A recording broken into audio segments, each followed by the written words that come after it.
आय भक्त्या सदा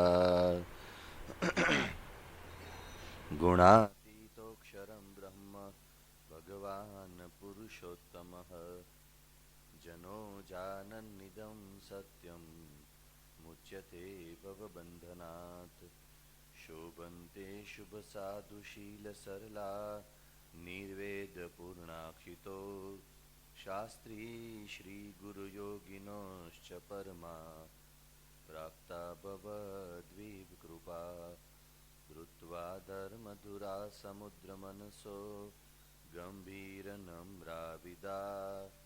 नारायणस्वरूपदा सगुणिने स्नेहेन वन्देऽहो। श्री स्वामिनारायण भगवाननी जय। श्री अक्षर पुरुषोत्तम महाराजनी जय। श्री गुणातीतानंद स्वामी महाराजनी जय। श्री भगत जी महाराजनी जय। श्री शास्त्री जी महाराजनी जय। श्री योगी जी महाराजनी जय। प्रगट गुरु हरि प्रमुख स्वामी महाराजनी जय।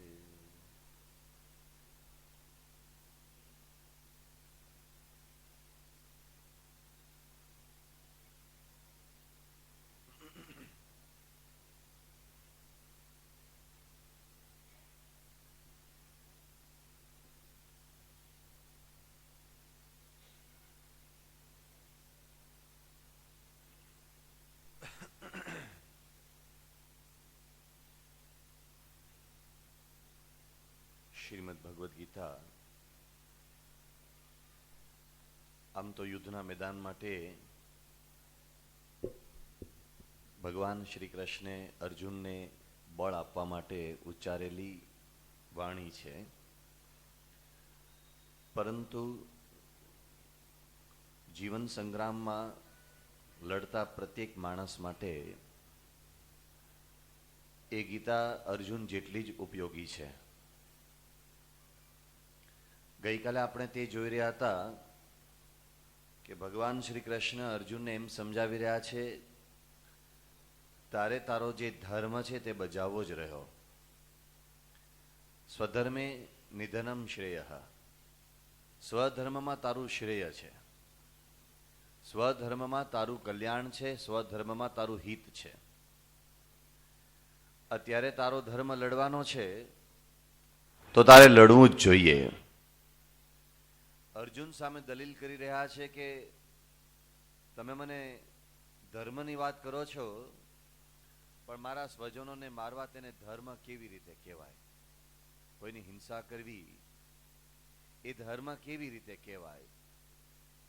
ત્યારે ભગવાન શ્રી કૃષ્ણ ઉચ્ચારે છે, સર્વધર્માન પરિત્યજ્ય મામેકમ શરણમ વ્રજ અહમ ત્વામ સર્વ પાપેભ્યો મોક્ષયિષ્યામિ મા શુચઃ.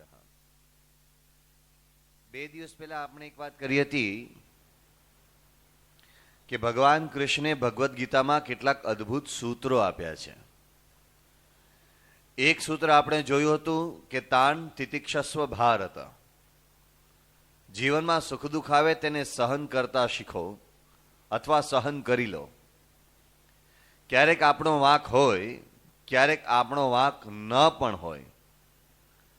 દુઃખનું કારણ શું છે એ જાણવાને બદલે દુઃખ આવ્યું છે તો તેને હસતા હસતા સહન કરી લો.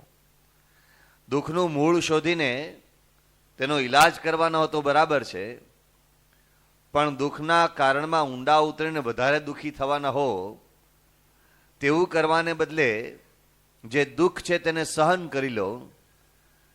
એ એક અદ્ભુત સૂત્ર ભગવાન કૃષ્ણ ગીતાના બીજા અધ્યાયમાં આપે છે. એવું જ બીજું સુંદર અદ્ભુત સૂત્ર એ આ સર્વધર્માન પરિત્યજ્ય મામેકમ શરણમ વ્રજ એ શ્લોક છે. આ શરણાગતિનું સૂત્ર છે. આધ્યાત્મિક માર્ગ હોય કે સાંસારિક માર્ગ હોય, ભૌતિક હોય કે પારભૌતિક માર્ગ હોય, પણ માણસને જીવનમાં સંગ્રામ કરવો જ પડે છે. અને જેને કાંઈ સંગ્રામ કરવો ન પડે એવા માણસને જાણે જીવન મળ્યું છે તો ન મળ્યા જેવું છે. માણસે સુખ દુઃખના વિશિષ્ટ સંજોગોમાંથી પસાર થવું પડે, પોતાના અસ્તિત્વને ટકાવી રાખવા માટે ઝઝૂમવું પડે. આપણે ત્યાં બહુ જૂની અંગ્રેજી કહેવત છે, survival for the existence, war for existence. અસ્તિત્વનું યુદ્ધ, અસ્તિત્વને ટકાવી રાખવાનું યુદ્ધ. તમે એક દુકાન માંડી હોય અને તમારી દુકાન સારી ચાલે તેના માટે પણ તમારે એક યુદ્ધ ખેલવું પડે છે. યુદ્ધ એટલે ભલે તમે કોઈની સાથે તીર કામઠું લઈને લડવા ન જાઓ, પણ છતાંય તમારે સખત મહેનત કરવી પડે છે. એક તમારા પરિવારનો પ્રસંગ ઉકેલવાનો હોય, લગ્નનો પ્રસંગ ઉકેલવાનો હોય, એમાંય કેટલા સંઘર્ષ આવે છે. કેટલાયને સાચવવાના, કેટલાને ખોટું લાગે, કેટલાને વળી નિમંત્રણ આપવાનું યાદ રાખવું પડે, કોકને રહી ગયું તો કેટલી મોટી મુશ્કેલી, અને કોક આવ્યું તો એને તમારે કેવી રીતે એટેન્ડ કરવો, કેવી રીતે તેનું સ્વાગત કરવું, અને ખાસ કરીને વેવાઈ પક્ષને સાચવવાનું. એ તો કદાચ મોટા ભાગનાને જિંદગીભરનો સંઘર્ષ હોય છે, કારણ કે જમાઈ અને વેવાઈને સાચવવા એ એક સંઘર્ષ છે જીવનનો મોટો. પૂજ્ય સંત સ્વામી ઘણી વખત એક જૂનું ઉદાહરણ આપતા કે માણસ ગમે તેટલું વેવાઈ માટે કરે, જમાઈ માટે કરે, પણ પહેલા હંમેશા ઓછું જ લાગે. ચરોતરનું ઉદાહરણ. ચરોતરમાં એક પાટીદાર પટેલે બહુ ઉત્સાહમાં આવીને પોતાના જે જમાઈ હતા એનું સ્વાગત કરવાનું હતું.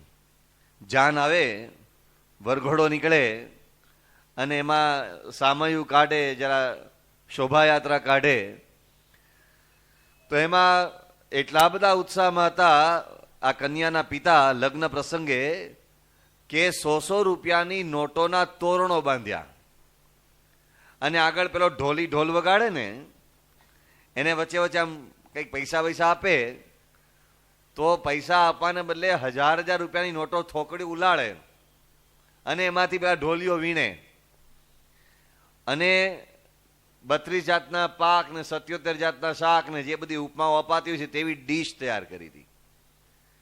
અને પેલું શું કે છે, પહેરામણી કે મામેરું, શું કે મામેરું, એ મામેરું જે કરે એમાંય એટલું બધું કર્યું કે ન પૂછો વાત. અને દીકરીને વળાવતી વખતે એને જે પેલો કરિયાવર આપે, એ કરિયાવરમાં પણ 1 કે 2 બસ ભરીને મહેમાન આવ્યા હશે, પણ પાછળ 1 ટ્રક ભરીને કરિયાવર આપ્યો. એટલી બધી સામગ્રી આપી, આટલું બધું આપ્યું, ને પછી ફટાકડા ફોડ્યા, ને આ ફોડ્યું, તે ફોડ્યું, માથા ફોડવાના બાકી રાખ્યા, બાકી બધું પૂરું કર્યું. અને જ્યારે જતી હતી જાન પાછી, તો વેવાઈને આ કન્યાના પિતાએ પૂછ્યું કે કેમ લાગ્યું, છોકરી પરણાઈને ધમધમાઈને કેવું લાગ્યું તમને? સામે વાળો વેવાય તો સામાન્ય રીતે ખુશ થાય જ, પણ આ છોકરાનો વેવાય, છોકરાનો બાપ, એ કઈ પાછો પડે તેવો નહોતો. એણે કીધું કે હું તમે કરી નાખ્યું. અરે કે હજુ તો મારી અડધી મૂછે પલળી નથી. અને કન્યાના બાપનો ફૂગો ફૂટી ગયો. આવડો મોટો ફૂલીને ફૂગો થયો હતો. તો લોકો સંસારમાં એકબીજાને રાજી રાખવા માટે આખી જિંદગી ક્યારેક સંઘર્ષ કરે છે. એક નોકરી સારી રીતે ટકાવી રાખવા માટે સંઘર્ષ કરવો પડતો હોય છે. તમે એક સાચા શિક્ષક હો તો સાચી રીતે તમારે વિદ્યાર્થીને ભણાવવા હોય તો બીજા તમને હેરાન કરે કે તું ભણાવે છે એટલે અમારે ભણાવવું પડે, તું બંધ કર ને. તમે સરકારી અધિકારી હો અને તમે લાંચ ન લેતા હો તો સંઘર્ષ કરવો પડે.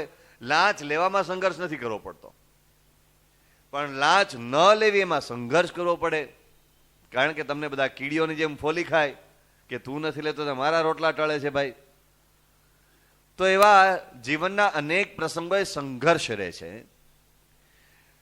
પણ સૌથી મોટો સંઘર્ષ માણસને પોતાની જાત સાથેનો, પોતાના મન સાથેનો હોય છે. મન સાથેનું યુદ્ધ હોય છે. આ સંઘર્ષમાં કોઈક સારથી જોઈએ છે. કૃષ્ણ ભગવાનને આગળ અર્જુન કહે છે, શિષ્યસ્તેહમ શાધિ મામ ત્વામ પ્રપન્નમ. હવે મેં મારું બધું તમારા ચરણે મૂકી દીધું. હું તમારો શિષ્ય છું. તમે મારા શાસન, તમે મારું શાસન સંભાળો અને તમે મારા જીવન રથની પણ દોરી સંભાળો, માત્ર આ યુદ્ધના રથની નહીં. પછી કૃષ્ણ ભગવાન એને જ્યાં પોતાને દોરી જવા છે ત્યાં દોરી જાય છે.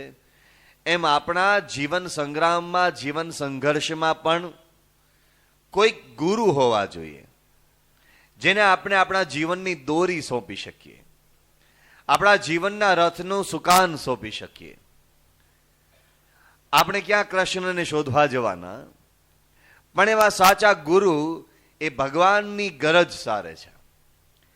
એ ગુરુ આપણને દિશા દર્શન આપે છે કે આમ આ માર્ગમાં આમ જવાય, આ માર્ગમાં આમ જવાય. બીજા બધાની તો આપણને જાજી ખબર નથી, પરંતુ પરમ પૂજ્ય પ્રમુખ સ્વામી મહારાજની ખબર છે. પૂજ્ય પ્રમુખ સ્વામી મહારાજ એના માટે એક ખ્રિસ્તી પાદરીએ પીએચડીની થીસીસ લખી છે. બ્રાયન હચિન્સન નામનો આ ખ્રિસ્તી પાદરી જોહાનિસબર્ગમાં સાઉથ આફ્રિકા યુનિવર્સિટીમાં head of the department of philosophy છે.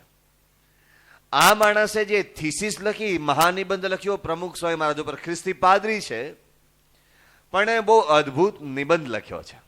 એક અદ્ભુત પુસ્તક હકીકતે તો. એનું ટાઇટલ છે ગુરુ શિષ્ય રિલેશનશિપ ઇન BAPS સ્વામિનારાયણ સંસ્થા. આવો જ એક પ્રકારનો એક લેખ God in flash and blood, ભગવાન હાડ ચામના માનવ શરીરમાં, એ નામના એક પુસ્તકમાં ડોક્ટર રેમન્ડ વિલિયમ્સ, જે અમેરિકામાં પણ એક વાબાસ કોલેજમાં ખ્રિસ્તી પાદરી છે, એણે, ખ્રિસ્તી પાદરી નથી પણ ખ્રિસ્તી પ્રાધ્યાપક છે, એણે લખ્યો, પ્રમુખ સ્વામી મહારાજ ઉપર લખ્યો આર્ટિકલ. એમાં લખ્યું કે જ્યારે આવા ગુરુ આપણને જીવનના સુકાની તરીકે મળે છે, જ્યારે આવા ગુરુ આપણા જીવનના રથનું સુકાન સંભાળે છે, ત્યારે આપણા યોગ અને ક્ષેમની ચિંતા કેટલી હળવી થઈ જાય છે. આપણા જીવનના કેટલાય એવા અતિ સંઘર્ષના પ્રશ્નો, એમાં ક્યારેક આપણને એમ લાગે હવે આનો અંત મૃત્યુ જ આવવો જોઈએ, કા આપણું કા બીજાનું. તેવા સમયે કેવી રીતે આપણો રથ તેઓ સફળતાથી બહાર તારી દે છે, એનું આ લોકોએ અદ્ભુત રિસર્ચ કરીને લખ્યું છે. સમુદ્રમાં તો વહાણ ચાલે, સમુદ્રમાં નાવડું ચાલે, કારણ કે પાણી છે અને નાવ છે અને પવન છે, પણ રેતીમાં નાવડું ચલાવવાનું આવે, રેતીમાં વહાણ ચલાવવાનું આવે, એવા પણ જીવનમાં સંજોગો આવે. ત્યારે આવા ગુરુ કે આવા ભગવાનના સાક્ષાત ધારક સત્પુરુષ એ આપણું વહાણ પાર ઉતારી શકે. એટલે ગુણાતીત સત્પુરુષની જીવનમાં ત્યાં મહત્તા છે. ભગવાન કૃષ્ણ આજ ભગવદ્ ગીતામાં આગળ એવા ગુણાતીત સત્પુરુષની ઘણી બધી મહત્તાની વાત કરે છે, તે વિશે આપણે ત્યારે જોઈશું. પણ ભગવાન કૃષ્ણ અત્યારે અર્જુનના રથનું સુકાન નહીં, જીવનના રથનું સુકાન સંભાળી રહ્યા છે અને આ જીવન રથને યોગ્ય દિશામાં દોરી રહ્યા છે. હવે આ જીવન રથનું જેણે સુકાન સંભાળ્યું હોય તેને તમારે સંપૂર્ણ સ્વતંત્રતા આપવી જોઈએ. હું દાખલા તરીકે એક નાનું ઉદાહરણ આપું. આપણે દાખલા તરીકે કારમાં બેઠા હોઈએ અને ડ્રાઈવર ગાડી ચલાવતો હોય અને તમે સેકન્ડે સેકન્ડે બોલ્યા કરો કે હવે ક્લચ દબાય, હવે બ્રેક દબાય, હવે ગાડી આમ કર, તો ડ્રાઈવર કંટાળી જાય. અમે એક વખત રાજકોટથી અમદાવાદ આવતા હતા અને અમારે એક વૃદ્ધ ભગત છે, એકલિયા ભગત છે બિચારા, અને રાત્રે લગભગ અમે 9 વાગે નીકળ્યા હશું રાજકોટથી. અમારી ગાડી જે ભાઈ ચલાવતા હતા એ શાંતિથી 60 કિલોમીટરની સ્પીડે ચલાવતા હતા અને મારા ભગતને એમ કે જો જલ્દી શાહીબાગ મંદિરે પહોંચી જઈએ તો રાત્રે સૂઈ જઈએ, ઉજાગરો થાય નહીં. 60ની સ્પીડે તો અમે લગભગ સવારે 3 વાગે પહોંચીએ. ભગત વાહે બેઠા બેઠા બોલ્યા કરે, જલ્દી હલાવો.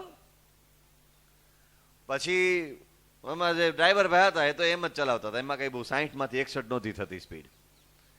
પછી અમારા ભગતની ધીરજ રહી નહીં, એટલે ભગત કહે છે પેલું બટન છે ને એ બ્રેકનું છે કે ક્લચનું છે? એ કે કેમ? એ કે બ્રેકના બટન ઉપરથી પગ લઈ લો અને એક્સિલેટર પર મૂકો અને હું કહું ત્યાં સુધી તમે દબાવી રાખો. ને ભગત પાછળથી સૂચના આપ્યા કરે, દબાવો, હજુ દબાવો, હજુ દબાવો. તે અમે લગભગ હાર્ડલી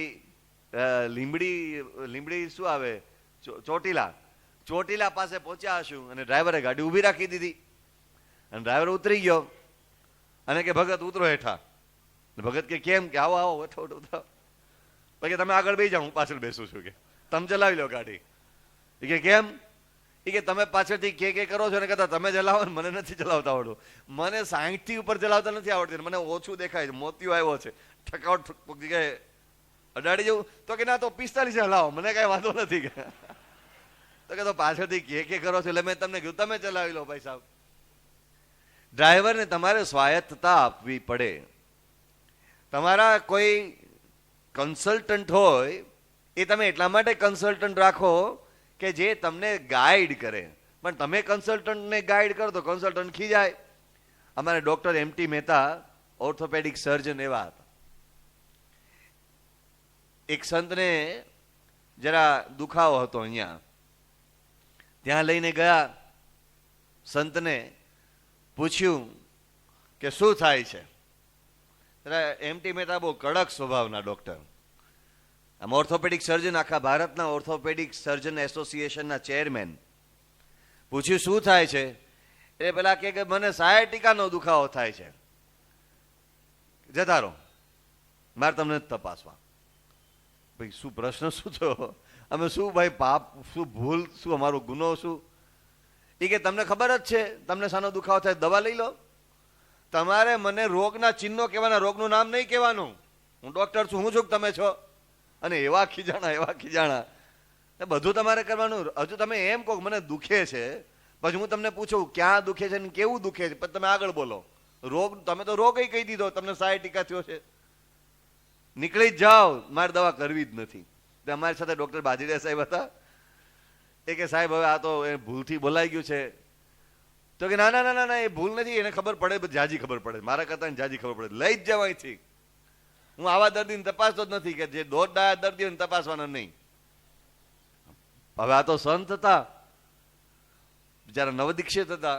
પછી વળી મહેતા સાહેબ ટાઢા પડ્યા અને દવા કરી.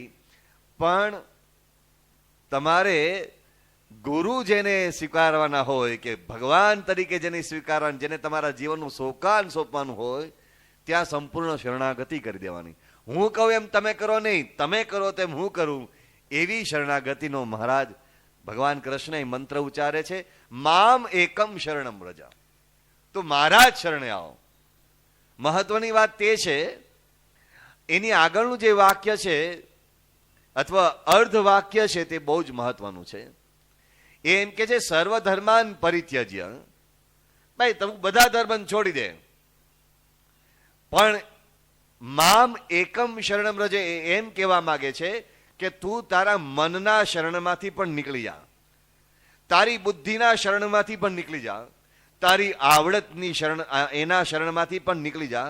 તારા મનમાં જે પણ કન્સેપ્ટ હોય, જે પણ તારા મનમાં માન્યતા હોય, બધું જ છોડી દે અને મારા સિવાય બધું જ બહાર કાઢી નાખ. એટલે શબ્દ વાપરે છે મામ એકમ શરણમ વ્રજ, મારા એકના જ શરણે આવો, તો ભાઈ તારું કામ થશે. તો આગળ કે છે મોક્ષયિષ્યામિ મા શુચઃ, તો તારો મોક્ષ કરવાની મારી જવાબદારી. પણ જ્યાં સુધી તું તારો બુદ્ધિનો ડોળ સાથે રાખીશ, ત્યાં સુધી આ માર્ગમાં આગળ નહીં વધાય. આ શરણાગતિનો મંત્ર તે હકીકતે આધ્યાત્મિક જગતનું સૌથી મોટું સૂત્ર છે. સ્વામિનારાયણ ભગવાન ગઢડા મધ્યના 33મા વચનામૃતમાં આશરાની વાત કરે છે, જે શરણાગતિનું બીજું નામ છે. વલ્લભાચાર્યજીએ જે પુષ્ટિ માર્ગ ચલાવ્યો, એ પુષ્ટિ માર્ગમાં પ્રપત્તિનો બહુ જ મહિમા કયો. પ્રપત્તિ ભગવાનના ચરણોમાં સોંપી દેવાનું. જે વ્યક્તિ ભગવાનના શરણોમાં પોતાનું સર્વસ્વ સોંપીને બેસી જાય છે, એના જેવો દુનિયામાં કોઈ નિશ્ચિંત માણસ નથી અને કોઈ નિશ્ચિત માણસ પણ નથી. ભાઈ નરસિંહ મહેતા ભગવાનના શરણમાં સોંપીને બેસી ગયો હતો આપણા તે જીવનમાં શું ટેન્શન આવતા હશે ભાઈ? નરસિંહ મહેતા જેવા આવે કઈ? શું નરસિંહ મહેતાને દુઃખ આવ્યા હતા? કેટલા દુઃખ આવ્યા? એને પોતાની દીકરીનું મામેરું પૂરવાનું હતું. આ પટેલોમાં મામેરુંનું બહુ મોટું કંઈક મહત્વ હોય છે. જો કે હવે બધામાં હોય છે એવું. આ તો નાગર હતા એમાંય હશે. પણ મામેરું, કુંવરબાઈનું મામેરું પૂરું હતું. ક્યાં પૈસા હતા અને ક્યાં કોઈ પ્રકારની કોઈ વ્યવસ્થા હતી. અને દીકરો પેલો શામળ શાહ, એને લગ્ન કરવાનું હતું, પણ લગ્ન કરવા માટે જાન લઈ જવા માટેની તાકાત હોવી જોઈએ ને. અને હુંડી લખી, કોઈકને ચેક લખ્યો, ચેક. ભાઈ આજે તો આપણને ભારે પડી જાય. બેંકમાં બેલેન્સ ન હોય ને ચેક લખો તો ફ્રોડ કેસ થાય, અને મારા ખ્યાલથી ક્રિમિનલ કેસ થાય છે. 3 અઠવાડિયામાં થઈ જાય છે એવું ખબર છે કંઈક. પણ તમે નરસિંહ મહેતાનો વિચાર કરો, બેંક બેલેન્સની વાત તો ક્યાં રહી? ઝીરો ક્યાં? બેંક ખાતું જ નહોતું ખોલાવ્યું. બેંક બેલેન્સની વાત તો પછી કે ઝીરો હોય કે ન હોય, ખાતા વગરનો ચેક. અને હુંડી લખી, ચેક લખ્યો કે કોણ છે? કે શામળ શાહ શેઠ, ભગવાન નામનો મારો શેઠિયો. અને ભગવાનના બેંકની હુંડી લખી અને ચાલી. નરસિંહ મહેતાના જીવનમાં અપરંપાર દુખાવ્યા, પણ એના મનમાં એક જ હતું, શામળા ગિરધારી, હું તો તમારા શરણે બેઠો છું, તમે મારું ગાડું તારજો.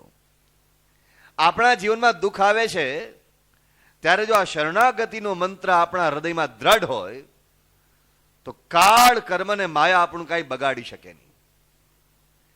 દુનિયાની કોઈ તાકાત આપણને નડી શકે નહીં. નરસિંહ મહેતાને રા માંડલિક, જુનાગઢનો રાજા, સોરી રા માંડલિક કે રા નવઘણ, એ રા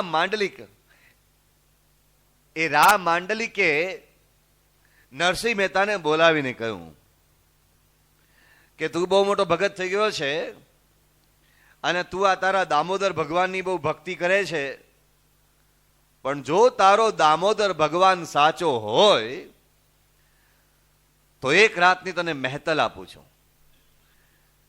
આજે રાત અને કાલની સવાર, કાલે સવારે સૂર્યનું કિરણ ફૂટે તે પહેલા તારો દામોદર ભગવાન જે મૂર્તિમાં બેઠો છે તે જો ખરેખર ત્યાં મૂર્તિમાં બેઠો હોય તો મૂર્તિમાંથી બહાર આવી પોતાના ગળામાંથી હાર કાઢીને તને પહેરાવે, તારી સાચી ભક્તિ હોય તો તારો ભગવાન સાચો હોય તો. અને જો ન પહેરાવે તો સૂર્યનું પહેલું કિરણ ફૂટે તે સાથે જ ધડ અને માથું બે અલગ થઈ જશે, કપાઈ જશે તારું માથું. જા, છૂટ છે. જે તારે દામા ભગવાનની ભક્તિ કરવી તે કરી આવજા. બહુ ભારે છે. આપણે હોય તો કહી દઈએ કે દામા ભગવાન છે જ નહીં, તું જ મારો ભગવાન. હાર, આપણે તો હારી છીએ. પણ આ તો નરસૈયો હતો, બેઠો દામોદર ભગવાન આગળ. દામોદર કુંડ છે, ત્યાં ભગવાનની ભક્તિ શરૂ કરી. એને એક વિશ્વાસ હતો કે મારીશ તોય તારા કારણે મરીશ, તારે લીધે મરીશ ને તું જ મને મારીશ. મારનારો ભલે ગમે તે પણ તે મારીને તું મને મારીશ. કોઈક વખત તો મરવાનું છે, તારા લીધે મરીશ ને તારા કારણે મરીશ ને તારા ચરણમાં મરીશ, કોઈ ચિંતા નથી. અને તારીશ તોય તું તારીશ. બીજો કોઈ મારનારો ને બીજો કોઈ તારનારો છે જ નહીં તારા સિવાય. હું તો તારા શરણે બેઠો છું, તું મારો માલિક છે. અને એમણે ભજન ચાલુ કર્યું. આ નરસિંહ મહેતા હકીકતે નિરાકારવાદી હતા. સાકાર બ્રહ્મની ઉપાસના નહોતી. અને નિરાકારમાં માનનારો માણસ, અખિલ બ્રહ્માંડમાં એક હતું શ્રીહરિ, અને એમાં તેજમાં તત્વ તું, દેહમાં દેવ તું, એમ કઈ જાત જાતની વ્યાખ્યા કરનારો માણસ. એવો આ નરસિંહ મહેતા ભગવાનની મૂર્તિમાં આસ્થા રાખતો થયો હતો. અને મૂર્તિમાં ભગવાન પ્રગટ વિરાજે છે તેવી આસ્થા. પ્રમુખ સ્વામી મહારાજ ઘણી વખત કહે છે, ક્યારેય દુઃખ આવે તો આ મૂર્તિ પાસે આવજો. આ મૂર્તિ પુતળા નથી મૂક્યા, આ સરદારનું એક પુતળું મૂક્યું છે આગળ, અને ક્યાંક આંબેડકરનું મોકલ્યું છે. એ સ્ટેચ્યુઝ છે અને આ મૂર્તિ છે. પેલા સ્ટેચ્યુ મારીને ગાંધી બાપુ, સરદાર બાપુ બોલવા નથી. આમાં ભગવાન તમારો અવાજ સાંભળે છે. તમે બોલો, આ ભગવાનને કાન છે, તે સાંભળશે. તમે ધરો, ભગવાન અંગીકાર કરશે. ભાવના ભૂખ્યા છે, ભાવેહી વિદ્યતે દેવ. એ શ્રદ્ધા સાથે જો કોઈ માણસ જાય એને એનું ફળ મળે, એનું પરિણામ મળે. અસંખ્ય ઉદાહરણો ઇતિહાસમાં નોંધાયેલા છે, પણ કદાચ એમાં મોટામાં મોટું ઉદાહરણ નરસિંહ મહેતાનું. નરસિંહ મહેતો ભગવાનની ભક્તિની કરવા માટે બેઠો અને ભૂતલ ભક્તિ પદાર્થ મોટું બ્રહ્મલોકમાં નાહી એમ ગીત ગાવાનું, કીર્તન ગાવાનું શરૂ કર્યું. અને બે માણસો ખુલ્લી તલવારે પાછળ જ ઉભા છે. અને નરસિંહ તો ભજન ગાય તો સાંભળવા કોણ આવે ભાઈ? હરિજનો. એ બિચારા ઝૂંપડામાંથી ટૂંકી ટૂંકી ફાટેલી પોતળીઓ પહેરીને હરિજનો બેઠા ને છબલીકા વગાડે, પાછા પાછળ ઢીંચક ઢીંચક કરે. પણ આજે તો નાગરો આવ્યા હતા. આમ કોઈ દિવસ આવે નહીં. નાગરો એટલા માટે આવ્યા કે આ કેટલાય વખતથી બહુ ડાયો ભગત કહેવાય છે, આજે ઉડે જોવું છે. નાગરો ભેગા થયા હતા તમાશો જોવા માટે. રાત વીતતી ગઈ, મધરાત વીતી ગઈ, બ્રહ્મ મુહૂર્તની વેળા આવી. નરસૈયો તો ભજન ગાય છે, એને તો કોઈ ચિંતા નથી. હાર ભગવાન પહેરાવે તો ભલે, ન પહેરાવે તો ભલે. ભગવાનનું શરણું છે એટલે એ આપણને તારે તોય ભલે ને મારે તોય ભલે. એ એવી શ્રદ્ધા સાથે હાથમાં કરતા લઈને ભજન ભક્તિ કર્યા કરે છે. પણ હરિજનોને ફાળ પડી, હવે ભાગો. કારણ કે આને હવારે ડોકું ઉડાડશે, ઓલાને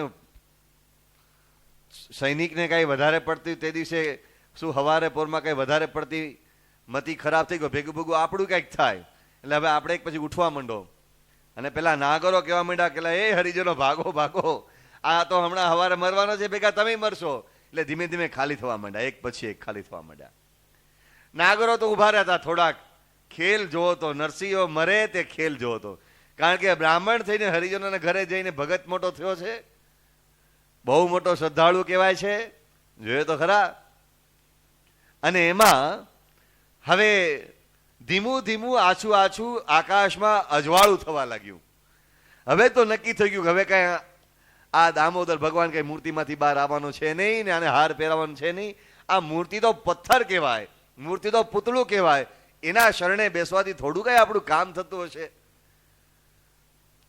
બધાને નક્કી થઈ ગયું. અને પેલા તો બરાબર હવે સજ્જ થઈ ગયા. હવે આ પહેલું કિરણ સૂર્યનું નીકળે તેટલી વાર માથું નરસૈયાનું હમણાં અલગ કરી દઈએ.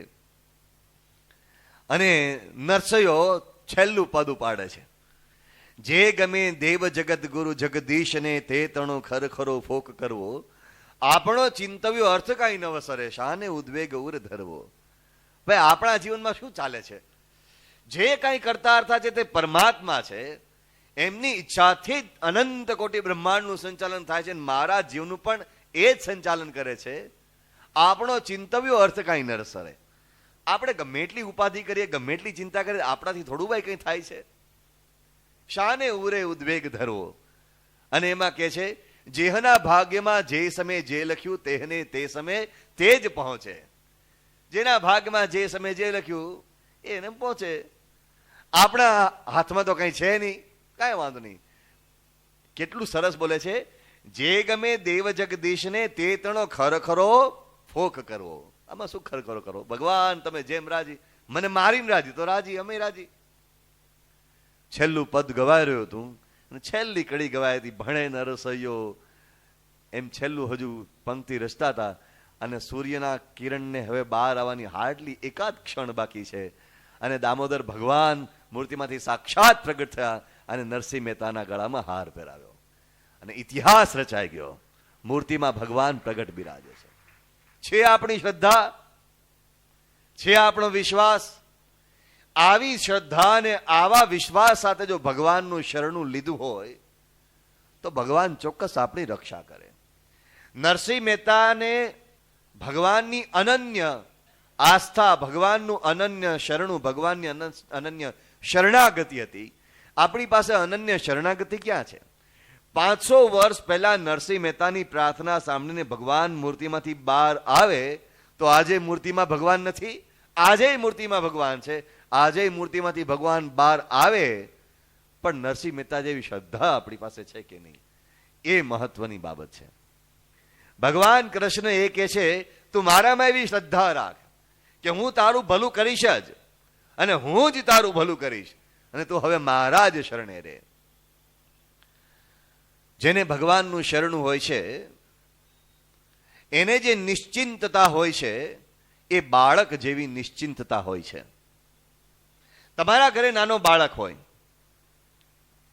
કદાચ પહેલા ધોરણમાં ભણતો હોય, બીજા ધોરણમાં ભણતો હોય, ચોથા પાંચમા ધોરણમાં ભણતો હોય, એ બાળક કે બાળકી એને કોઈ દિવસ ચિંતા થાય છે કે આજે હું સાંજ પડે ક્યાંથી હું 50 રૂપિયા કમાવા જઈશ, 50 રૂપિયામાંથી ક્યારે હું ઘઉં લેવા જઈશ, પછી શાક લેવા જઈશ, તેલ લેવા જઈશ, પછી ઘરે જઈશ, ઘઉં દળાવીશ અને એમાંથી પછી રોટલી કરીશ, પછી ભીંડો વઘારીશ, પછી ખાઈશ. બાળકને કોઈ ચિંતા હોતી નથી. બાળક સ્કૂલેથી આવ્યું, એણે પોતાનું દફતર ફગાવ્યું અને એની માને કે મમ્મી ખાવાનું આપો, માં ખાવાનું આપો. એને એક વિશ્વાસ છે કે મારી માં મારા ઘરે બેઠી છે, મને ખાવાનું આપશે. એ બાળક કોઈ દિવસ કમાવા જતો નથી. એને એક વિશ્વાસ છે કે મારો બાપ મને કપડાં આપશે. મારે ખાલી એટલું કહેવાનું, કપડું ફાટી ગયું છે પપ્પા, નવું ટી શર્ટ લઈ આપો, પપ્પા નવી ચડી લઈ આપો. અને ઊંધું હોય છે હકીકતે કે બાળકને ક્યારેક તો માગવું પડતું નથી. એનો બાપ સમજે કે આપણા દીકરાના ફાટેલા કપડાં થયા, આપણે નવા લઈ આપીએ. અને ઘણા ન સમજે તો સમજવું કે એને કોઈક બીજો સમજાવે. પણ બાપને એમ ચિંતા થાય કે મારા દીકરાના કપડાં ફાટ્યા, મારે એને નવા લઈ આપવા પડે. બાળક છે એટલે. અને માને ચિંતા હોય કે બાળક ભૂખ્યું થયું હશે, એ આવે તે પહેલા હું કંઈક રસોઈ રાખું, અથવા છેવટે કંઈક તો નાનો મોટો ડબરો ભરીને રાખું, છેવટે કાંઈ નહીં તો ખારી શીંગ લઈ આવું, કંઈક રાખું. સ્કૂલેથી આવશે, ભૂખ લાગી હશે, કંઈક રાખીએ. બાળક માતા પિતાના શરણે છે એટલે માતા પિતાને તેની ચિંતા રહે છે અને બાળક એટલો નિશ્ચિંત રહે છે.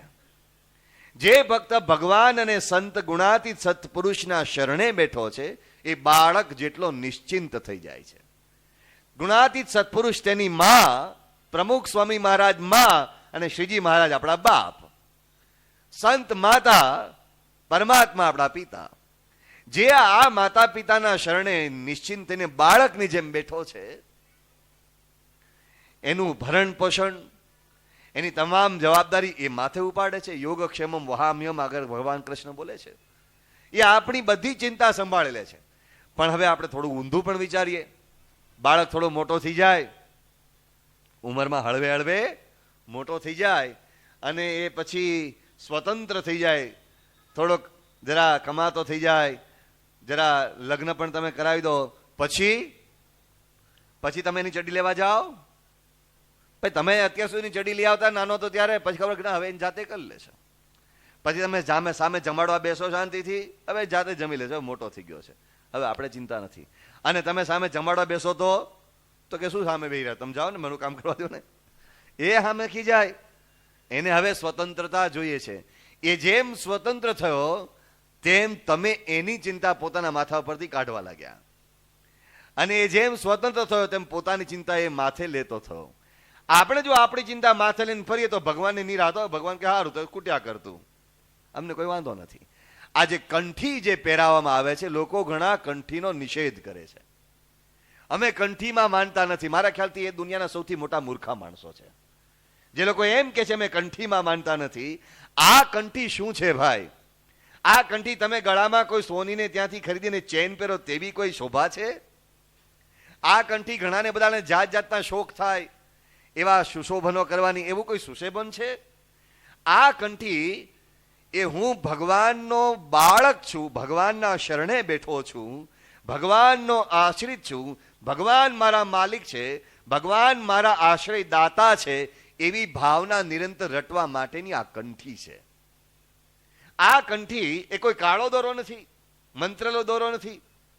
આ તુલસીની કંઠી છે.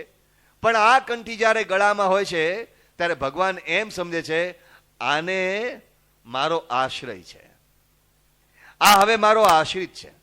આ બીજા શબ્દોમાં કહે તો એક આઈડેન્ટિટી કાર્ડ છે. કંપનીમાં આઈડી કાર્ડ હોય ને, એને જ અંદર જવા દે.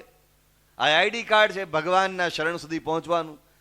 આ એક રિમાઇન્ડર છે આશ્રયનું. આવા ભગવાનના આશ્રય સાથે ભગવાનના શરણમાં આપણે બેસીએ. ભગવાન એમ નથી કહેતા તું મહેનત ન કર. હવે આગળનો મહત્વનો શ્લોક આવે છે. તમારો તરત મનમાં એક પ્રતિ પ્રશ્ન જાગે કે ભાઈ આ તો બહુ સહેલું, આપણે કાંઈ કરવાનું નહીં, સંતોની જેમ બપોરે બેસી જવાનું, ઘરમાં થાળ મળી જાય, નહીં નોકરી, નહીં ધંધો, નહીં વેપાર, કાંઈ કરવાનું જ નહીં, એમને પડે બેસી રહેવાનું ને આવ્યા કરે ભગવાનની ઈચ્છા મુજબ ખાવા, સવાર સાંજ ખાવા પીવાનું ને મળી જાય. બહુ સહેલું. પણ ભગવાન કાચું કાપતા નથી. શરણાગતિનો મંત્ર જેટલો અગત્યનો છે, એની સાથે સાથે ભગવાન કે છે બે શબ્દ. એક તો એમ કે છે એક જ ના શરણે જવું. હજુ આગળ અનુસંધાનમાં આપણે આગળ જઈએ તે પહેલા એક જ ના શરણે જવું. ભાઈ બહુ પત્ની વ્રત સારું નહીં કે બહુ પતિવ્રત સારું નહીં. એક પતિ હોવો જોઈએ અથવા એક પત્ની હોવા જોઈએ, એમ એક ગુરુ હોવા જોઈએ અને એક જ ઈષ્ટદેવ હોવા જોઈએ. તમારે કૂવો ખોદવો છે અથવા તો તમારે પાણી માટે બોર કરવો છે, તો તમે 50 જગ્યાએ 10-10 ફૂટના ખાડા કરો, એમાં પાણી મળે કે એક જગ્યાએ 500 ફૂટનો ખાડો કરો તેમાં મળે? તમારું લોજિક તો તમને એમ કે ભાઈ 500 ફૂટ ખોદો તો તમને પાણી મળે, પણ એક જગ્યાએ 500 ફૂટ ખોદો તો પાણી મળે, 50 જગ્યાએ 10-10 ફૂટ ખોદો તો કાંઈ ન મળે. એમ એક ગુરુ કા આશરા એક ગુરુ કી ટેક, ઇતને સે રાજી રહીએ ઓર અનસે ઉદાસ. એટલે ભગવાન કે છે મામ એકમ શરણ વ્રજ, મારા જ અને એકના જ શરણત્વ. ભગવાનની શરણાગતિ, એક ઈષ્ટદેવની શરણાગતિ. પણ એક ઈષ્ટદેવની શરણાગતિ કે એક ગુરુની શરણાગતિ કર્યા પછી આપણને ઘણી વખત પસ્તાવો થાય કે આના શરણે ગયા ને કરતા બીજાના શરણે ગયા તો ઠીક થાત. એક કુવામાં એક માણસ ચાલતા ચાલતા પડી ગયો અને કુવામાં પાણીમાં ડૂબે તે પેલા હાથમાં એક પેલા નીકળ્યા હોય છે ને ઝાડના મૂળિયા, એવું મૂળિયું હાથમાં આવી ગયું અને મૂળિયું એને પકડી રાખ્યું. ઉપરથી ભગવાન આવ્યા, એ તો પ્રાર્થના કરવા, હે ભગવાન, હે ગરુડ ધ્વજ, હે દયાળુ, હે કૃપાળુ, મને બચાવો બચાવો બચાવો. તે ભગવાન આવ્યા ગરુડ ઉપર સવાર થઈને કે આવો તને બચાવું. ભગવાન કે તને બચાવું પણ એક શરત. કે શું? પેલું મૂળિયું પકડ્યું તે મૂકી દે. હું તને હાથ આપું, આ મારો હાથ રહ્યો, ખેંચી લે, પેલું મૂળિયું મૂકી દે. કે મૂળિયું ન મૂકું, આ જે પકડું છે તે મૂકું તો ડૂબી જાઓ. ભગવાન કે તને ડૂબવા નહીં દેવાની જવાબદારી મારી, હું છું ને ભાઈ, તને તારી લઈશ, પણ તું એક જ જે પકડ્યું છે તે મૂકી દે, એ ન મૂકું. તો ભગવાને કહ્યું તો પછી હું જતો રહીશ. તો આને સ્તુતિ છે બીજો કોઈ ભગવાન તો આવો, આ કામનો નથી, બીજો ભગવાન આવો. ભગવાન તો એક જ છે ભાઈ. આપણા પકડેલા મૂળિયા આપણે છોડવા પડે અને સાચા ગુરુના સાચા ઈષ્ટદેવના શરણે જવું પડે. પણ ફરી પાછી વાત આવી કે શરણે ગયા પછી આપણને એમ થાય કે પહેલાના શરણે ગયા તો વધારે માલ મળત, આના શરણે ગયા તો વધારે માલ મળત. ભાઈ એટલા માટે જ શાસ્ત્રમાં કહ્યું છે શરણું લેતા પહેલા 7 ગળને ગાળીને પાણી પીવો. તમે ગમે તેવા ભગવા ગુરુના ચરણમાં જઈને બેસી જાઓ, ગમે તેને ભગવાન માનીને બેસી જાઓ, તો કઈ તરી જેવા એવું કઈ શાસ્ત્રમાં કોઈ જગ્યાએ લખ્યું નથી. લક્ષણો જુઓ, એની ઇતિહાસ, એની હિસ્ટરી જુઓ, એનો પૂર્વનો ઇતિહાસ, એનો પશ્ચિમનો ઇતિહાસ, એ બધું જુઓ. 7 ગળને પાણી ગાળો અને પછી ગુરુ તરીકે એમને સ્વીકારો. પ્રમુખ સ્વામી મહારાજના આજે લાખો લોકો ગુરુ તરીકે સ્વીકારે છે. કેટલાક લોકો એમને સ્વીકારે છે કે આને સ્વીકાર્યા માટે મારે કરવા જોઈએ. કેટલાક લોકોને જીવનમાં કંઈક અનુભવો થાય છે. પણ એવા લાખો લોકો છે કે જે 7 ગળને પાણી ગાળ્યા પછી પ્રમુખ સ્વામી મહારાજના શરણે આવ્યા છે. એવા કેટલાય લોકો છે નાસ્તિક હતા, તમામ બાજુથી એમને નિરખતા હતા અને કેટલાય વખત સુધી જોયા પછી શાસ્ત્રી મહારાજ કે યોગી મહારાજ કે પ્રમુખ સ્વામી મહારાજનું શરણું લીધું છે. ગુલઝારીલાલ નંદા 1934માં શાસ્ત્રીજી મહારાજના દર્શન આવ્યા હતા. 10 વર્ષ સુધી શાસ્ત્રી મહારાજના દર્શન આવ્યા પણ કંઠી ન પહેરી. હું ગાંધીવાદી, કંઠીમાં માનું નહીં એમ કે, અને હું કોઈ સાધુ બાવામાં આવી રીતે ખેંચાઈ જાઉં નહીં. પણ 1942માં સ્વતંત્રતાની જ્યારે ચળવળ ઉપડી અને જેલમાં ગયા, સાબરમતી જેલમાં 2 વર્ષ રહીને 1944માં બહાર આવ્યા. શાસ્ત્રી મહારાજનો એક જ અનુભવ પર્યાપ્ત હતો, તમામ વિચારો ફગાવીને શાસ્ત્રી મહારાજનું શરણું લીધું. યોગીજી મહારાજના એવા અસંખ્ય પ્રસંગો છે, પ્રમુખ સ્વામી મહારાજના પારાવાર પ્રસંગો છે. કેવા કેવા નાસ્તિકોએ એમના શરણમાં બેસીને આધ્યાત્મિક સાધનાઓ કરી. પેલો ફિલાડેલ્ફિયા ઇન્ક્વાયરરનો એડિટર રોનાલ્ડ, મહાનાસ્તિક, પહેલી વખત 1991માં પ્રમુખ સ્વામી મહારાજને જ્યારે જોવા માટે આવ્યો ત્યારે તેણે ચારે બાજુથી અનેક કુશંકાઓ કરીને પ્રમુખ સ્વામી મહારાજને તપાસ્યા. છાનો છાનો આવ્યો. એકચ્યુઅલ પોતે પોતાના મૂળ સ્વરૂપમાં આવ્યો નહીં, છાનો આવ્યો. એ માણસ બિલ ક્લિન્ટનને ધ્રુજાવે, એનો ઇન્ટરવ્યુ લેવા જાય તો બિલ ક્લિન્ટનને ધ્રુજાવે. બિલ ક્લિન્ટન ટાળે કે આને ઇન્ટરવ્યુ નથી આપવો, આ હરામખોર માણસ છે. એવો માથા ભારે માણસ, એવો પત્રકાર, ફિલાડેલ્ફિયા ઇન્ક્વાયર તરીકે આખા અમેરિકાના તમામ ન્યૂઝપેપરોની સન્ડે એડિશનનો એડિટર, ચીફ એડિટર અને ચેરમેન, દરેક છાપાની જે સન્ડે એડિશન હોય રવિવારની પૂરતી, એનું એક એસોસિએશન, એનો ચેરમેન, ડબલ પુલિત્ઝર પ્રાઇઝ વિનર, એ પ્રમુખ સ્વામી મહારાજને પહેલી વખત કેટલી કુશંકાઓથી જોવે છે. બીજી વખત આવે છે, બીજી વખત મળે છે ત્યારે એમ લાગે છે કે છે તો કંઈક સારું, સાવ એવું નથી. આ તો માથા ફરેલો પત્રકાર, એ આપણા ચીલા ચાલુ અહીંયા હોય છે ને એવા પત્રકાર નહીં, યલો જર્નાલિઝમ વાળો નહીં. પેલો તો થરો પત્રકાર હતો. અને પછી બીજી વખત પ્રમુખ સ્વામી મહારાજને મળ્યો, ત્રીજી વખત ઇન્ડિયા આવ્યો. 1992માં ઇન્ડિયા પાછો સ્પેશિયલ આવ્યો, અક્ષરધામના ઉદઘાટન પ્રસંગે આવ્યો. ચોથી વખત 1995માં પ્રમુખ સ્વામી મહારાજને જ્યારે ભાઈ અમૃત મહોત્સવ પ્રસંગે મુંબઈમાં મળ્યા ત્યારે એને પહેલી વખત માઇકમાં કહ્યું કે ચાર વખત હું એમને જોઉં છું અને તમામ શંકાઓથી એમને ચકાસું છું, અને ચોથી વખત આજે મારે એમ કહેવું પડે છે આ 16 વલું સોનું, શુદ્ધ સોનું છે, આમાં કોઈ ફેરફાર નથી. અને હું નાસ્તિક, કોઈ ધર્મમાં માનતો નથી, કોઈ ઈષ્ટદેવમાં માનતો નથી. મારા પિતા ખ્રિસ્તી, મારી માતા ખ્રિસ્તી, મારા પિતા મૂળ તો અહીંયા હિન્દુ, પણ છતાં એ પાછળથી ખ્રિસ્તી થયા હતા. અને હું જન્મે તો ખ્રિસ્તી, પણ મને કોઈ ધર્મમાં આસ્થા, કોઈ ધર્મમાં શ્રદ્ધા નહીં. હું જ્યારે પહેલી વખત પ્રમુખ સ્વામી મહારાજ પાસે આવતો હતો ત્યારે મારી અમેરિકન પત્ની મને કહ્યું હતું કે તું ત્યાં જઈશ નહીં, આ ભારતીય સાધુ પૈસા માગતા હોય છે, ખિસ્સા ખાલી કરાવી નાખે તમારી પાસે, ધર્માદો માગે એવું કરશે. જતો જ નહીં તો એની પાસે, અને જાય તો ખિસ્સો ખાલી કરીને જા, ક્રેડિટ કાર્ડ લઈને જા, રોકડા ડોલર નહીં જતો. એટલે કે મારી પત્નીએ ખિસ્સા ખાલી કરાવી નાખેલા મારા. એટલી હદે હું શંકાઓ લઈને ગયો હતો. પણ આજે હું જાહેરમાં કહું છું કે મારા પિતા ઈસવીસન 1948માં મૃત્યુ પામ્યા, મારી માતા ઈસવીસન 1972માં મૃત્યુ પામી, પણ મારે માતા અને પિતાનો વિયોગ થયા પછી એક વ્યક્તિનો એવો યોગ થયો, એમની આંખોમાં મેં જોયું ત્યારે મને એમ લાગ્યું કે 100 માતા અને 100 પિતા કરતાં પણ શુદ્ધ પ્રેમ એક વ્યક્તિ આપી શકે તો પ્રમુખ સ્વામી મહારાજ આપી શકે. આટલી નિર્મળતા મેં ક્યાંય જોઈ નથી. આ તો માત્ર એક ઉદાહરણ આપ્યું, આવા તો અસંખ્ય ઉદાહરણો છે. મૂળ વાત ઉપર પાછા આવીએ. શરણું લેતા પહેલા ચેક કરો. ભાઈ, સંતના લક્ષણો તપાસો. તમે સંતને સંત કહો છો અને ગમે તેને સંતનું ટાઇટલ આપો છો, પણ સંતના લક્ષણો તપાસો, પછી તેનું શરણું ગ્રહણ કરો. ઘણી વખત આપણે કપડાથી ભોળવાઈએ છીએ, ઘણી વખત આપણે બાહ્ય પરિવેશથી ભોળવાઈએ છીએ. કોઈ બહુ સરસ પ્રવચનો આપે એટલે આપણે માની લઈએ કે આ સંત, મહાન બધી ઊંચી વાતો કરે આપણે માની લઈએ આ સંત, ભગવા કપડા પહેરે એટલે આપણે માની લઈએ આ સંત, જટાઓ રાખે, દાઢીઓ રાખે એટલે માની લઈએ આ સંત, ભભૂતિઓ લગાડે, માળાઓ પહેરે અને રામ નામની તાળીઓ પડાવડાવે અને કથાઓ કરે એટલે આપણે માની લઈએ આ સંત. તમે વચનામૃત તપાસો, તમે શ્રીમદ ભગવદ્ ગીતા તપાસો, તમે રામાયણ તપાસો, મહાભારત તપાસો, ઉપનિષદ તપાસો, ભારતનો કોઈ પણ આધ્યાત્મિક ગ્રંથ તપાસો. સંતને કોઈ દિવસ પરિવેશ સાથે જોડવામાં નથી આવ્યો. સંતની વ્યાખ્યા ક્યારેય પરિવેશ સાથે જોડવામાં નથી આવી.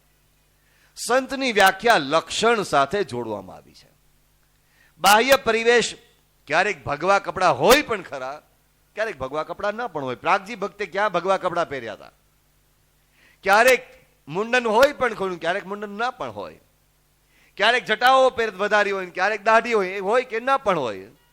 પણ મુખ્ય તેની આગવી પરીક્ષા છે તેના લક્ષણો. એ લક્ષણો જોઈને ગુરુને કરવા જોઈએ. એમનેમ આપણે ગુરુ કરી નાખીએ ને પછી આપણે પસ્તાઈએ. લોકો એમ કહે છે આજકાલ કે ગુરુઓ બગડ્યા છે. છાપામાં તમે વાંચો અને લોકો એમ કે આજકાલ બહુ બધા ગુરુ બગડી ગયા છે, કોઈ ગુરુના શરણે જવું ના જોઈએ, હવે બધા ગુરુઓ ધંધાદારી થઈ ગયા છે, ગુરુ ફલાણા થઈ ગયા છે. લોકો છાપામાં કહે છે. ભાઈ, ગુરુઓ બગડ્યા નથી, બગડેલા લોકો ગુરુ થયા છે. ઊંધું છે. ગુરુ નથી બગડ્યા. ગુરુ ક્યારેય બગડે જ નહીં. સાચો હોય તે જ ગુરુ કહેવાય. બાકી ઠગ ગુરુ હોય છે આ દુનિયામાં. તો બધું આ કેટલું, આ તો 1 કરોડની વસ્તી, સોરી 1 અબજની વસ્તી છે. અહીંયા આપણી સભામાં હમણાં કોઈ ભાઈ અહીંયા આવે, સરસ મજાની બ્લુ પાઘડી બાંધી હોય, અહીં સુધી ઊંચી હોય, અડધી ટાલ દેખાતી હોય તેવી રીતે ઊંચી પાઘડી બાંધી હોય, બ્લુ પાઘડી બાંધી હોય, સરસ મજાની બંડી પહેરી હોય, નીચે સરસ મજાનું પેલું સફેદ અચકન જેવું પહેર્યું હોય, મોજડીઓ પહેરી હોય, દાઢી હોય, ચશ્મા હોય. ઓહો, આ તો સરદારજી, આ તો આપણા ભારતના વડાપ્રધાન. ભાઈ, પાઘડી, બંડી, મોજડી કે એનો પાયજામો, એની દાઢી, એના ચશ્મા, એ જોઈને વડાપ્રધાન નક્કી થાય છે? વેશ તો કોઈ પણ પહેર્યા હો, પણ ભાઈ એ વડાપ્રધાન ન હોય. આપણે ખબર આ સરદારજી ખરા, પણ અમારા વડાપ્રધાન વાળા સરદારજી નહીં. આપણે ઓળખીએ. વેશ ઉપરથી આપણે તેને વડાપ્રધાન કહેતા નથી. કોઈ માણસ પોળું પોળું ધોતિયું પહેરીને આવે, સ્ટાર્ચ વાળું, અને ધીમે ધીમે પગલા માંડતા માંડતા આવે અને ધીમે ધીમે એક એક શબ્દ ઉચ્ચારે. આપણે આપણા બાજપાઈજી માની લઈએ. અરે ભાઈ, આ રસ્તા ઉપર કોઈ સરસ મજાનું પાઇપ ભાંકી વાળીને પાછળ પૂછડું ભરાયું અને લાલ સિંદૂર અહીં ચોપડ્યો અને માથે મુગટ પહેરી લીધો અને હું પૂપ કરતો, તમે એને હનુમાનજી માનો? એને હનુમાનજી ન કહેવાય, એને બહુરૂપી કહેવાય. આ તો વેશ ધારણ કરે ભાઈ. વેશ ધારણ કરવાથી કઈ પદવી પ્રાપ્ત થતી નથી. આ તો બહુરૂપીઓ કહેવાય. વેશ ઉપરથી બહુરૂપીમાં આપણે ત્યાં હનુમાનજીને કોઈ દિવસ આંકડાની માળા પહેરાવા જતા નથી. બિચારો આવીને ઉભો રહે, આપણે 2 પૈસા આપીએ કે બિચારો વેશ લઈને આવ્યો છે તો લે તું પૈસા લઈ જા, એ અલગ બાબત છે. આપણે એના પ્રત્યે દયા રાખીએ અને ખાવાનો રોટલો મળે બિચારાને. બાકી હનુમાનજી એને આપણે માની લેતા નથી. વેશ ઉપરથી કોઈને હનુમાનજી માનતા નથી. વેશ ઉપરથી કોઈને વડાપ્રધાન માનતા નથી. વેશ ઉપરથી કોઈને ગુજરાતના મુખ્યમંત્રી માનતા નથી. તો વેશ ઉપરથી તમે સંત કેમ માનો છો? વેશ ઉપરથી સંત માનો એ તો મણમાં 8 પાનસેરીની ભૂલ. 4 દિવસ પહેલા આપણે મણમાં 8 પાનસેરીની કલ્પના કરી હતી. મણમાં 8 પાનસેરીની ભૂલ ભાઈ. વેશ ઉપરથી તમે સંત માનો અને પછી તમે કુવામાં ખાડામાં પડો. અમે તમે એમ કહો ગુરુ બગડ્યા. ગુરુ નથી બગડ્યા, તમે બગડ્યા છો. વેશ ઉપરથી સંત માન્યા શું કામ? એને સંત લક્ષણોથી જ મનાય. મામ એકમ શરણમ રજ, એમ ભગવાન કે છે. એક જ ગુરુનું શરણ રાખો, પણ લક્ષણ જોઈને કરો. અને પછી એમના ચરણે સુકાન સોંપી દો. પણ વચ્ચે એક પ્રશ્ન મેં ઉઠાવ્યો, તેનો જવાબ અધૂરો રહી ગયો, તેના ઉપર જઈએ. કઈ કરવાનું નહીં, એ ખેલ ખતમ, પૈસા હજમ. ગુરુને સોંપી દીધું, ભગવાનને સોંપી દીધું, ભગવાનના શરણે બેસી ગયા. હવે બધું ભગવાન કરે. આને અકર્મણ્યવાદ કે છે.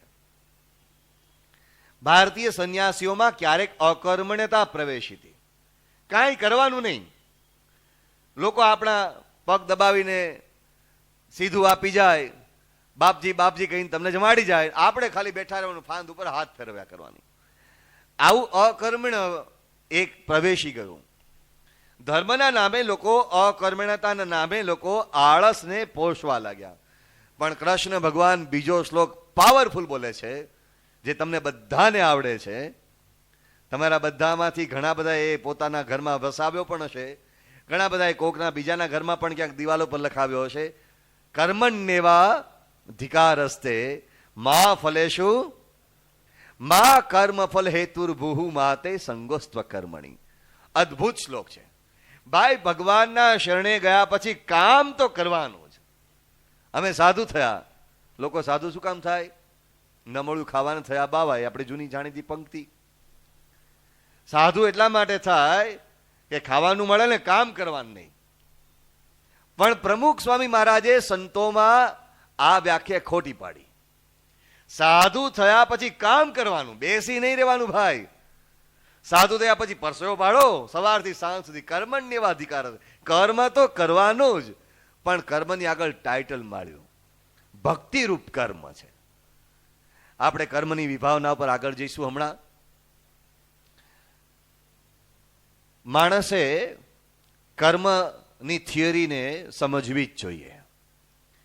કર્મ એ એક અનિવાર્ય એવું આપણા જીવનનું અવિભાજ્ય એવું અંગ છે. આપણે કર્મ કરવાનું જ છે. તમે ન કર્મ કરો એવું જિંદગીમાં કરી શકાય નહીં. પથ્થરો કાંઈ કર્મ કરી શકે નહીં. બાકી જ્યાં સુધી માણસ શ્વાસ લેતો હોય ત્યાં સુધી છેવટે શ્વાસ લેવાનું કર્મ પણ તેણે કરવું જ પડે. જૈન થિયરી એમ કે છે કર્મ ખપાવો. કર્મ ખપાવો એટલે કે કર્મ ઓછા કરો અને તપ કરો, ખાવા પીવાનું છોડો, પગે ચાલો એમ કહીને કર્મ ખપાવો અને તમે મુક્તિ પામો. કૃષ્ણ ભગવાન ના પાડે છે, એમ કર્મ ખપે એમ નથી. હિન્દુ થિયરી ઓફ કર્મ એક બહુ અદ્ભુત થિયરી ઓફ કર્મ છે. એ સમજતા પહેલા થોડાક વિશ્વના પરિપ્રેક્ષ્યમાં જોઈએ. ભાઈ, ખ્રિસ્તી ધર્મ, યહૂદી ધર્મ અને ઇસ્લામ ધર્મ, આ ત્રણ ધર્મ એમ કહે છે કે માણસને આ પૃથ્વી પર એક જ વખત જન્મ મળે છે અને આ એક જ વખત જે જન્મ મળે છે તેમાં તમે જે પણ કાંઈ પુણ્ય કરો કે પાપ કરો તે પછી તમારે ભગવાન આગળ રજૂ કરવાના. જ્યારે કયામતનો દિન આવે ત્યારે પછી ભગવાન તમને ફળ આપે. કાં તો તમને પરમેનન્ટ નરકમાં લઈ જાય, કાં તો તમને પરમેનન્ટ સ્વર્ગમાં લઈ જાય. કયું તમારું બેલેન્સ વધ્યું, કયું પાસું વધારે જમા થયું છે તેના આધાર ઉપર બધો નિર્ણય લેવાય. આ ત્રણ ધર્મની આ થિયરી છે. હિન્દુ ધર્મની થિયરી અદ્ભુત છે.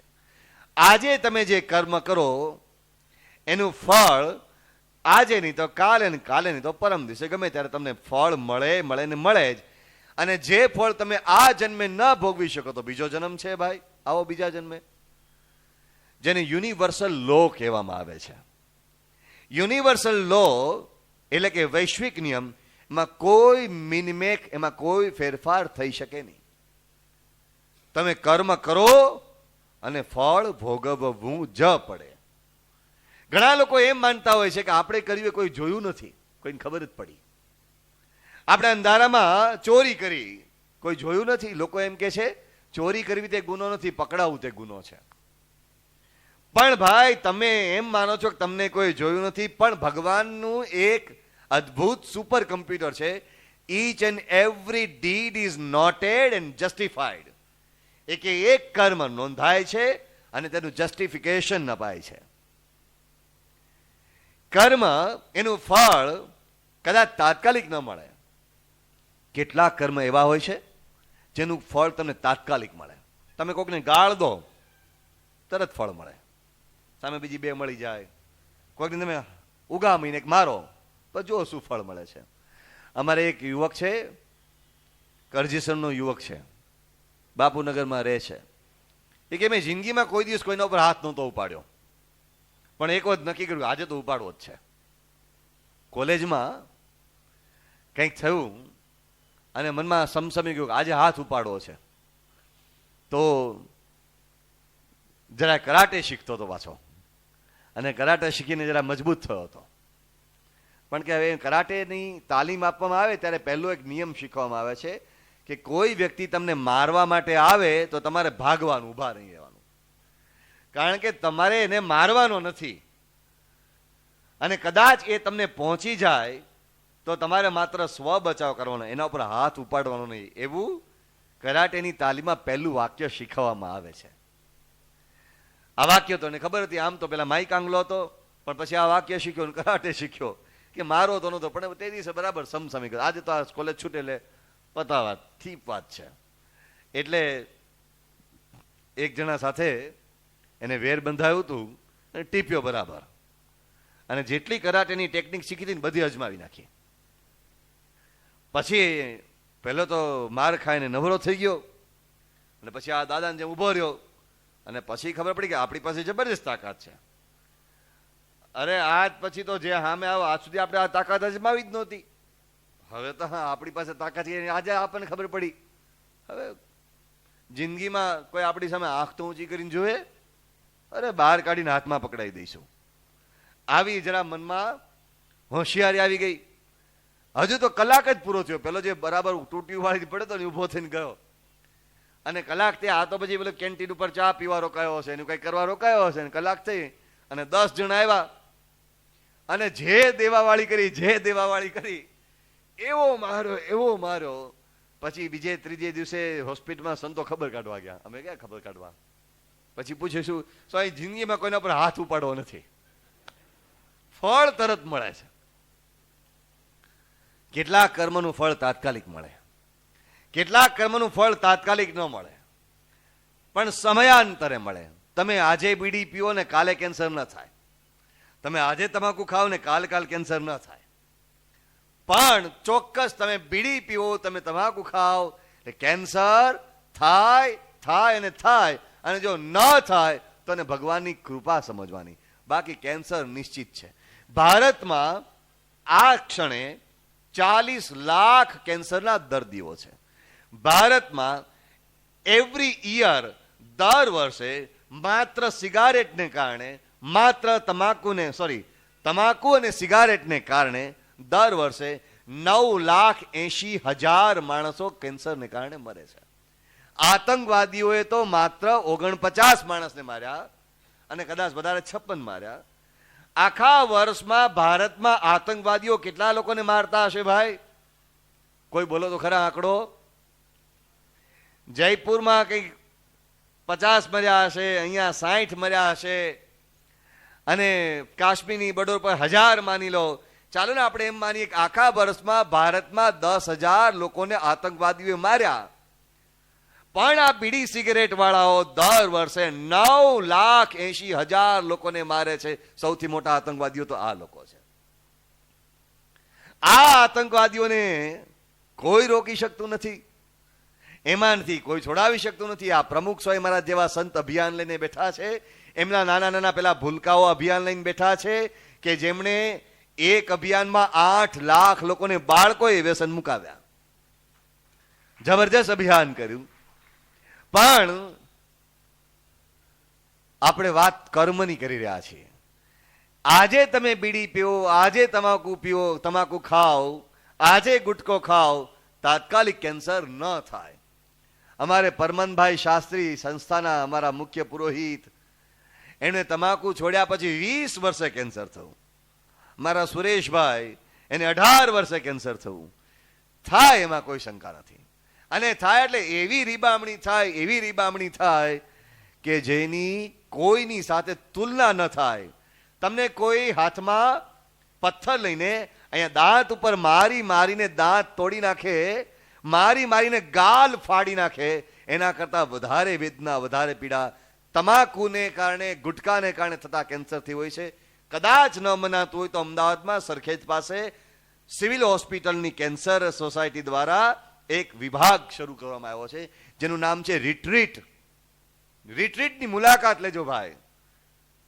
અને રિટ્રીટની મુલાકાતે જઈને ત્યાં નાની કોટેજ બનાવી છે, એની મુલાકાત ખાસ લેજો. સિવિલ હોસ્પિટલના કેન્સર વિભાગના ડાયરેક્ટર પંકજભાઈ પટેલ એમ કહે છે, ડોક્ટર પંકજભાઈ કહે છે કે અમે થાકી ગયા છીએ. એટલા બધા ગુટકા વાળાઓ અહીંયા કેન્સર લઈને આવે છે, એટલા બધા તમાકુની પડીકાઓ વાળા આવે છે, બીડી વાળા, સિગારેટ વાળા આવે છે. અમને એમ થાય છે કે આ મૂર્ખાના સરદારો છે.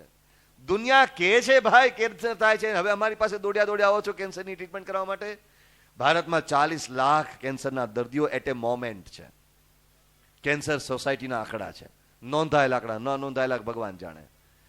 આ 40 લાખ દર્દીઓની સામે આખા ભારતમાં ફક્ત 7,000 જ કેન્સર માટેના ખાટલાઓ છે.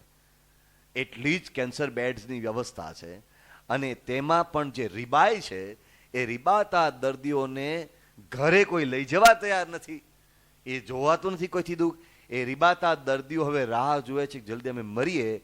એવા મરવાની રાહ જોતા દર્દીઓ માટે રિટ્રીટ સેન્ટર ખોલવામાં આવ્યું છે. એક કોટેજમાં જશો ને તમાકુ છૂટી જશે, બીડી છૂટી જશે. કેટલાક કર્મનું ફળ તાત્કાલિક નથી મળતું, પણ મોડેથી મળે છે. કેવું મળે છે તે આ જોવા જેવું છે. અને કેટલાક કર્મનું ફળ આ જન્મે નથી મળતું, આવતા જન્મે મળે છે. લોકો પૂછે છે કે કેમ ભાઈ સારા માણસોને માથે દુઃખ આવે છે. એક ખ્રિસ્તી ચેનલ ચાલતી હતી, એક ખ્રિસ્તી મેગેઝિન ચાલતું હતું, ડિસિઝન. એમાં ટાઇટલ આવતું હતું, why bad things happen to good people. શા માટે ભલા માણસોને માથે દુઃખ આવે છે? ઘણા લોકો એમ કે ભાઈ મેં કોઈનું બગાડ્યું નથી, મારે ત્યાં કેમ આવું? ભાઈ એ થાય જ. ગયા જન્મના કર્મ ભોગવવાના છે. અધૂરા કર્મ ગયા સમયના આ સમયે ભોગવવાના છે.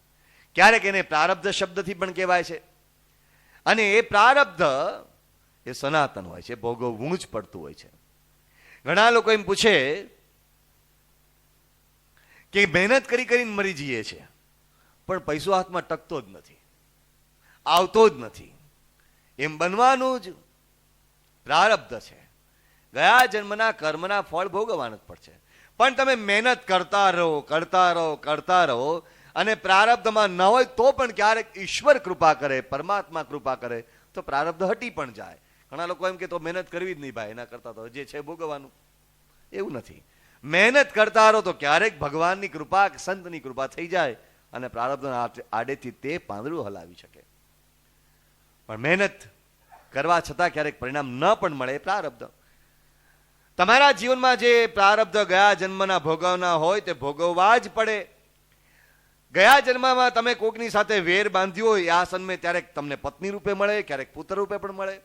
ઘણા લોકો એમ કે, એટલે ચિત્રલેખામાં વર્ષો પહેલા એક એડ આવતી હતી, હું વાત કરું છું 25-30 વર્ષ પહેલા, અત્યારે ખબર નહીં આવતી હશે કે કેમ. એમાં પેલી મોટ્રીમોનિયલ એટલે શું કે છે આપણે મેરેજની જાહેરાત આવતી. એમાં લખ્યું હોય કે હેવન શું કહેવાય, લગ્ન છે તે સ્વર્ગમાં નક્કી થતા હોય છે, કે ઉપર નક્કી થતા હોય છે, પણ અહીંયા જન્મીને તમારે એનું સરનામું શોધવાનું હોય છે. અને નીચે જોજો કોઈ સરનામું તમને કામ લાગે તો એમ કઈ નીચેના સરનામા લખ્યા હોય, એની એડવર્ટિઝમેન્ટ એવી આવતી. એમાં આપણે બધા લગ્ન પ્રસંગે સરનામું શોધીએ કે કઈ કન્યા કે કયો મૂર્તિયો આપણને કામ લાગે તેવો છે.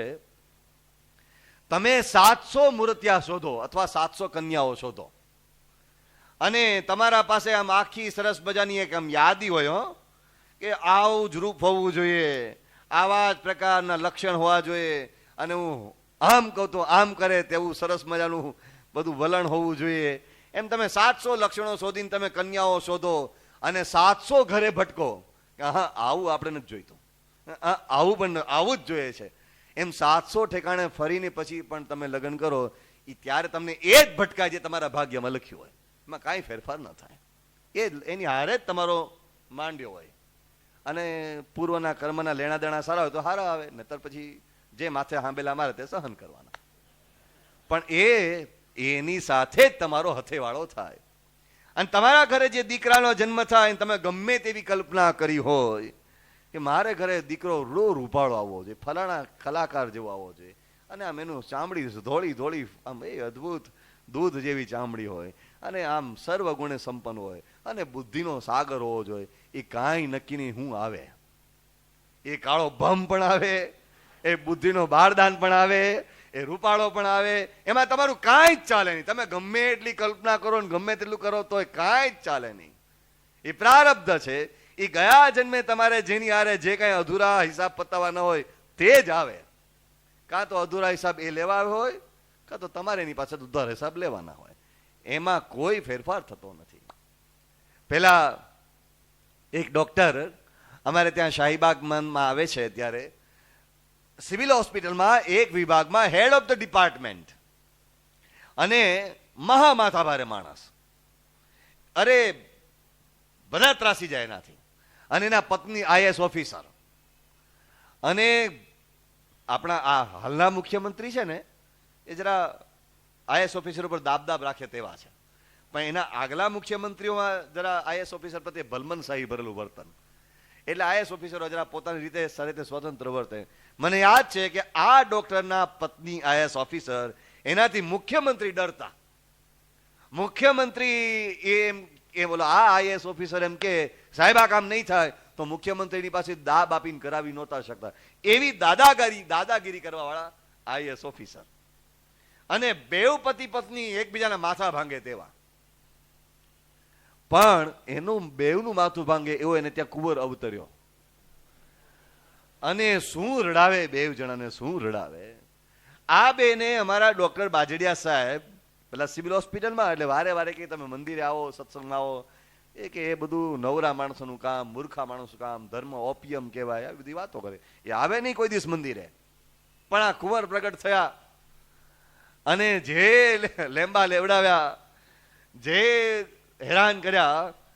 10મા ધોરણમાં આ છોકરો જાણી જોઈને પરીક્ષામાં ફેલ થયો. કે ભાઈ કેમ ફેલ થયો? કે I want to પનિશ my parents, મારા બાપને સજા કરવી છે. પણ તને છે અને નો, they have to be punished. અને એટલી બધી ગાળો એના બાપને આપે, એની માને આપે. પછી આ લોકો કે ભાઈ અમારા છોકરાને તમારા મંદિરમાં સંસ્કાર આપે, કે આપે, તમે આવો લઈને આવો એને. એ મંદિર આવતા હતા, અને એ છોકરો મંદિરમાં આવે તો મંદિરમાં કચરો કાઢે અને એના બાપના માથે કચરો પાસે ઘરે નાખે. આ મંદિરમાં દાસનો દાસ, ત્યાં બધું જ કરે. અને એક વખત તો એવા આખી રાત જગાડ્યા, તમને સુવા જ ન દઉં, તમે સુઈ છે અલગ ભાઈ, કાલે મારે સર્જરી કરવાની છે, કાલે મારે કામ ફલાણું કરવાનું છે, તમે જાગો જ, સુવો છો છે ના. એવી રીતે કંઈક અઠવાડિયું ચલાવ્યું અને આ લોકો ત્રાસી ગયા. એકનો એક છોકરો હેરાન થઈ ગયા. એ કે આને પ્રમુખ સ્વામી મહારાજ સુધારે તો એની પાસે જઈએ. બાપા સારંગપુરમાં હતા, સારંગપુર પ્રમુખ સ્વામી મહારાજ પાસે લઈને ગયા અને રડી પડ્યા. ડોક્ટર ધ્રુસકે રડ્યા. આખી જિંદગી ઘણા રડાવ્યા છે, પણ અહીંયા તો ધ્રુસકે રડ્યા. સ્વામી આ નથી સહન થતું. શું છે એના મનમાં, શું છે ખબર જ પડતી નથી. એટલો ઇન્ટેલિજન્ટ છોકરો છે, ધારે તો બોર્ડ ફર્સ્ટ આવે, સુપર ઇન્ટેલિજન્ટ છે, પણ શું અમારા ઉપર હેરાન ગતિ કરે છે. કંઈક તમે એને બાપા કંઈક ચમત્કાર કરો, કંઈક સુધારો. પ્રમુખ સ્વામી મહારાજે એક વાક્ય કહ્યું, આ તમારું પ્રારબ્ધ છે, ગયા જન્મના હિસાબ ચૂકતે કરવા આવ્યો છે. આ આમ જ વર્ત છે, માટે તમે રડવાનું છોડી દો. તમારા ઘરમાં ક્યારેક આવું થાય તો સમજો કે હિસાબ લેણ દેણ પતી રહી છે. આ સ્વાભાવિક છે. આ કર્મની થિયરી છે. કર્મ જે કરીએ તે ભોગવવું જ પડે. કૃષ્ણ ભગવાન એટલે અહીંયા વાક્ય સરસ અદ્ભુત ઉચ્ચારે છે, કર્મણ્યેવાધિકારસ્તે મા ફલેષુ કદાચન. ફળ આપનાર પરમાત્મા છે. એ પરમાત્મા તમને જે ફળ આપે તે તમારે ભોગવવું જ પડે. પણ કર્મની થિયરી અહીંથી અટકતી નથી. કર્મની થિયરીનો એક બીજો આયામ પણ અદ્ભુત છે. એ આયામ આપણે આવતીકાલે જોઈશું. ત્યાં સુધી જય સ્વામિનારાયણ.